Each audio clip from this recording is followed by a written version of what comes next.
I want to thank everybody for coming, especially the speakers. It's not easy. In under 8 days, we put this together. In under 8 days, we got, I'm bad at guessing crowds. Would you say there's 200 or 300 people here? Would you say that's probably close? Yeah. Right? And I think that shows the dedication of people in the Merrimack Valley for our law enforcement officers. So you guys deserve a round of applause as well.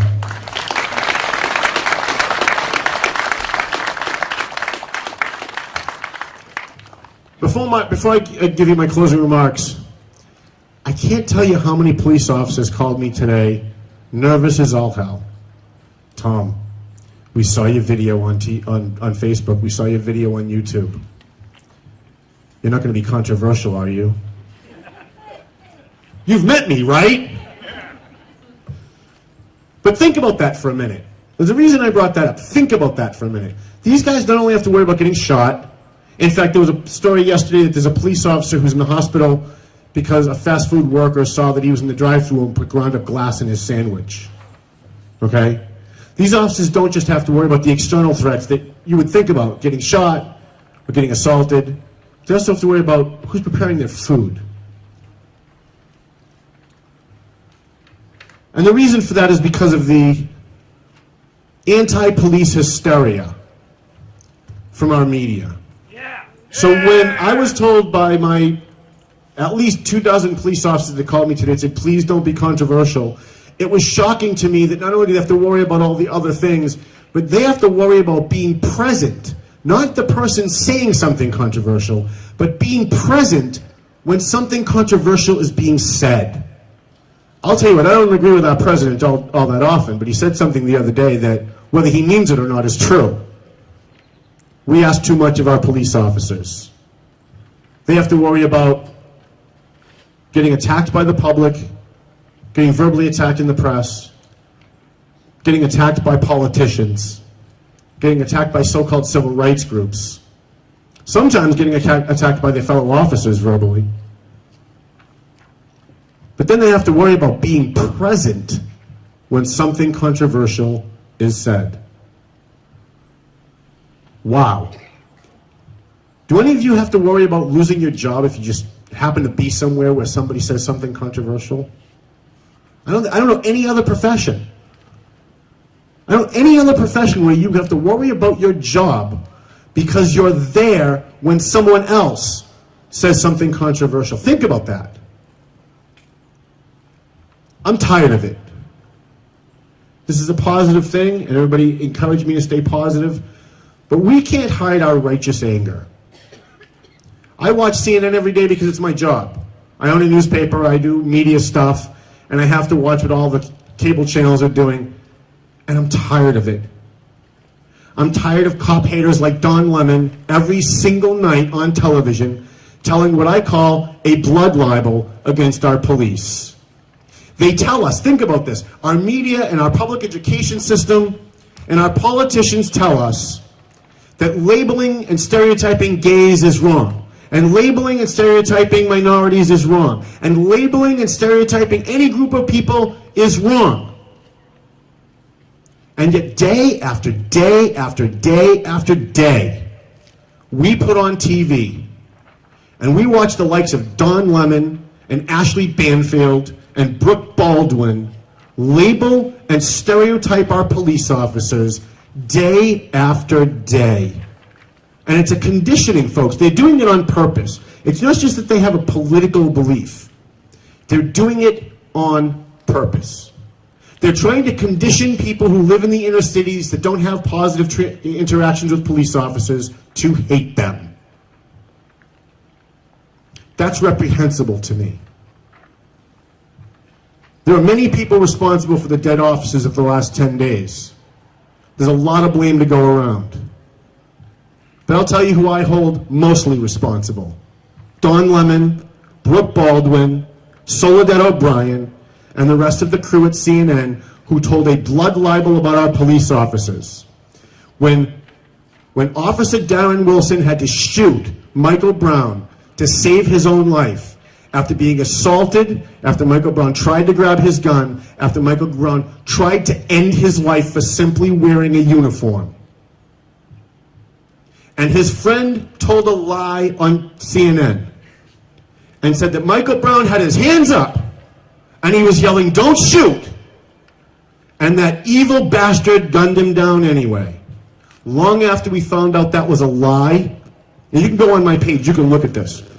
Long after it was proven that that was a lie, CNN's Soledad O'Brien and Brooke Baldwin and the rest of the propagandists who pretend that they're reporters on CNN posed at the CNN desk, the CNN news desk, with their hands up, promoting the lie, "Hands up, don't shoot." And Soledad O'Brien was holding a sign that says, "I can't breathe." They have stoked the violence in our inner cities. They have sent a message to the young black men in this country who normally don't have positive interactions with police officers that the cops are coming for you. The cops are out to get you. And then when Dallas happens, wow, they're all just so shocked, aren't they? They have no idea how this possibly could have happened. So I sent an email to Don Lemon and told him, we all know why this happened. Mr. Lemon, this happened because of you and the people that you work with. And when Sheriff Clark last night or the night before went on CNN, I hope you all saw it, and he looked at Don Lemon and said, "Can you look at me live on TV and tell me that all the police officers in this country are racist?" He couldn't. I'm sorry. He wouldn't answer that question. So it's wrong to label and stereotype gays, and it's wrong to label and stereotype blacks, and it's wrong to label and stereotype lesbians, and it's wrong to label and stereotype transgender people. But cops, that's okay. When Gabby Giffords was shot, Chris Matthews from MSNBC went on television and blamed the NRA and Sarah Palin. And the reason he blamed them is because the NRA and Sarah Palin had a campaign poster with a bullseye over Gabby Giffords' district, meaning that was the district they were going to target in the next election. And Chris Matthews, Mr. Left-Winger, got on TV and said, "Words have consequences, Miss Palin. Words have consequences, NRA. Your hateful rhetoric was interpreted by somebody who was crazy, and you were responsible for Gabby Giffords getting shot." If that's true, if the people at CNN and MSNBC really believe that, then why aren't they holding themselves responsible for Dallas and Baton Rouge? Why aren't they holding themselves responsible? And I'll tell you why they're not. Because we're not holding them responsible. We keep watching. We're not tweeting and we're not writing letters to the producers of CNN. I'll tell you, when I was watching Dallas, and they kept showing that officer getting murdered over and over, they have that B-roll footage that's behind them. All I could think of was that guy's wife flipping on TV, or that guy's son or daughter flipping on TV and watching their father get executed over and over and over. So I called CNN, and I got one of their producers on the phone.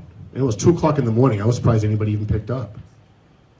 And I told him, as the son of a slain police officer, I want to make you aware. Maybe you just don't know. Maybe you're a college kid. You guys are running B-roll footage of a man being executed live on TV over and over and over. And they do that on purpose too. You know why? Conditioning. Because the next horrible act might not seem so horrible, because we're used to it. As one of the speakers tonight said, it's become the new normal. We can't accept that. We have to stand with our law enforcement officers, and we have to stand against the propagandists in the media who want to divide us. I have a challenge for Don Lemon and Soledad O'Brien and the rest of the phonies that call themselves reporters while they're really campaigning on TV. And I have a challenge for Black Lives Matter, because the Black Lives Matter group in Boston was retweeting this event all morning, by the way, to all of their Cambridge and Boston affiliates. Here's my challenge.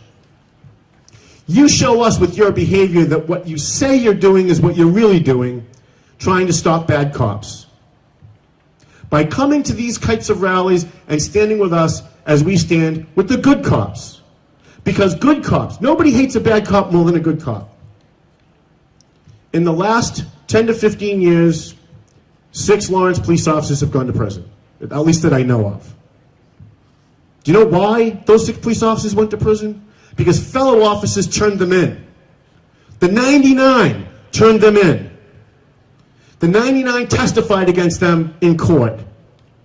And the 99 put them in prison. So don't tell me cops' lives don't matter. Don't tell me that there's this thin blue line where cops just are all covering for each other. That they're all out there to gun down black men and take away our rights. And by the way, we hear it on the left and the right. I hear it from my Tea Party friends on the right that, you know, it's the federal officers who are trying to take away our rights. The police officers are trying to take away our rights. Here's a news flash for both sides. Police officers are there to do their job. It's the civilians that create the laws that they are following to go out and take someone's rights away. If they're doing something on the street and it's against their training, they should go to jail. And if it's in line with their training and it's wrong, they shouldn't go to jail. It's the politicians who pass those laws that they're following that should go to jail. God bless Sheriff Clark for going on CNN the other night and doing what he did.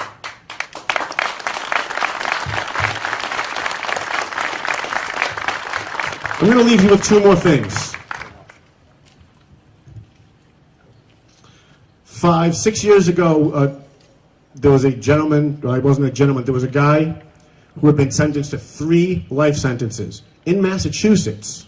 Think about that. We're the most liberal state in the country. We don't sentence anybody to a life sentence. I mean, our politicians empathize more with the criminals than they do with the cops and the victims. And brag about it. And get reelected bragging about it. This guy got 3 life sentences from a liberal Massachusetts Michael Dukakis judge. And after getting 3 life sentences and going to prison, the Patriot parole board decided that because he got his GED in prison, because he took some Toastmaster classes and showed that he's ready to re-enter society, he's really kind of sorry for what he did.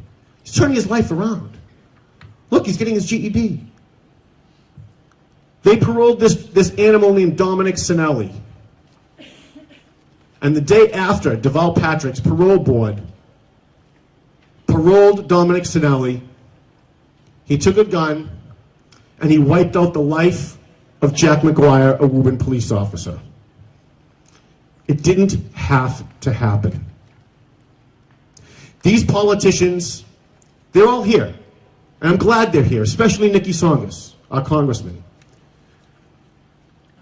They get into the job and they get comfortable pleasing their colleagues. They get comfortable with the political language that waters down the horrors that go on in our streets. And they're isolated from those horrors because as they go through their political career, they get higher and higher up the political ladder. And as they get higher and higher up the political ladder, they get more and more removed from what's really going on in the streets, to the point where they can say with a straight face on the floor of Congress that they're willing to vote to take bulletproof vests away from police officers in an age where they're being executed. Where they're willing to take a vote to take away bulletproof Humvees and vehicles away from police officers in an age where terrorism is walking through the cities of America. Where a man in Texas tried to behead a woman for having a cartoon contest. Or where in Orlando, where police officers were called to the scene because an Islamic terrorist who hated gays decided to try and kill as many of them as they could. In an age where that's going on every day, our elected officials, some of them on both sides, so isolated from what's going on in the real world, think nothing of voting against body armor for police officers. And I find that reprehensible. But they do it because you guys keep electing them. They do it because it's only one issue. In fact, I had one member of Congress say to me very recently, Tom, I know you and I don't agree with, political issues, but, I stand with you with the cops. And I said, Congressman, how'd you vote on taking away body armor from police officers? Whoa, like I said, Tom, We don't have to agree on everything. We don't always agree on politics. And that's the problem. Because it's not politics. And I told him, you're part of the problem. Because you see that issue as a political issue. My family, the people who are here today, law enforcement officers, the family members of law enforcement officers, to them it's pretty damn personal. Because they have to go out tomorrow. Imagine the Dallas police officer the day after those 5 cops were murdered still had to go out on the street and answer domestic calls and pull people over for drunk driving, handle assault calls, handle gun calls. Just imagine the psychological damage that does to a human being. And at the same time that's going on, our president is giving legitimacy to the people who want to kill cops. And certain politicians have no problem because the base of their party thinks it's politically expedient to vote against scary-looking armor. Well, I'll tell you what, those cops in Orlando when gays were being executed, I bet you the gays who live in Orlando wish they had scary-looking armor that day, Congressman, right? And all your state reps, right? This is Massachusetts, the most liberal state in the country. I hope you guys are listening. I hope all of you elected officials will realize that to you it might be a political issue to cut funding for scary-looking armor for our cops. To us, it's a life and death issue. It's a personal issue. So I'm going to leave you with that. Please write to CNN, write to Don Lemon, write to Brooke Boulder. When you flip on the TV and you see a blood libel against our cops, when you see them promoting a lie like hands up, don't shoot, let me tell you, 99% of those stories that you see on CNN for the last year of those evil cops, whether it's Baltimore or anywhere else, including Ferguson, let them know when you see the blood libel that they're lying. And they're creating an environment of violence against men who run to danger while everybody else is running away. On 9/11, we all came together as a country, and we thought our police officers and our firefighters were heroes, and we got it. And on 9/12, 50% of the population forgot that they got it and went back to the same tired political rhetoric and talking points. It's up to us to make sure they stop for the lives of our officers and for their families. Thank you everyone for coming. Please stay and meet your police officers. Please tell them that you care about them. Please give them a hug. And I do want to announce, thank you. And I do want to announce that there is a classic rock fest coming Saturday, September 17th. It's being run by our buddies over here at the Veterans Assisting Veterans. It's at Lowell Memorial Auditorium. I also want to thank Congressman Nikki Songas for coming, State Representative Diana DeZoglio. I'm pretty sure State Senator Barbara L'Italian is here, though I don't see her, but somebody said she was here. Jana DiNatale from the Methuen School Committee, she went out of her pocket, rented a helium tank, and blew up all of these balloons for the kids. We appreciate her for doing that. Our good friend Rick Belanti is our DJ today. He donated his services for nothing. Let me tell you, this guy, yeah, give him a round of applause, right? Let me tell you, Rick Belanti is a guy that charges like $2 or $3 grand to do an event like this, and he's doing it for us for free. So thank you, Ricky. We really appreciate you for doing that. I also want to thank Edgar Trancoso from Prospect Hill. Edgar! We have members of the City Council. Jen Canan is here. I also saw Ron Marsan. I saw Jessica Finnicaro from the Greater Lawrence Vocational School Committee. I want to make sure I don't leave anybody out. Who else? Elected officials, raise your hand for me. Dan Rivera was already mentioned. Yep. Any elected officials who are here? Tom Shula, Jamie Atkinson, Councilor Kazanjian. Ron Marsan is here. Tom Shula, Lisa Ferry. Did I forget anybody? Mary Ellen Manning. We also have some candidates here. Jerry Rabito's here. Jim DeJuga's here. Yeah, give them a round of applause. That's good. You can pretend you're still listening anyway. You guys are chatting. That's okay. We have a request. Can everybody get together? We want to have a great group picture. The media would like a group picture. Can you believe that? I don't know if they're going to report it, but let's at least give them a shot at it. Let's all get together for a group picture.